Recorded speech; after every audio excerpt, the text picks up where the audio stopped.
How to turn off blue ticks in WhatsApp on Android. Hey everybody, welcome back to our YouTube channel. In today's video, you will learn how you can turn off the blue tick mark in your WhatsApp. So without any further ado, let us jump right into the process. Start by opening up your WhatsApp application from your device and get logged into your WhatsApp account. On the top page, you will see three dot icon, tap onto it and tap onto settings. At this page, tap onto privacy at the second option. Then here you will see read receipts.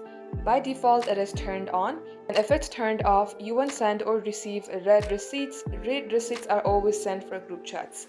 Simply go ahead and toggle this, and you won't be able to see the blue tick mark after the message has been delivered or seen. And that wraps up today's tutorial. Thank you for watching the video till the very end. If it had helped you in any ways, then do like and subscribe. We hope to be back soon with more tutorials like this. In the meantime, stay updated.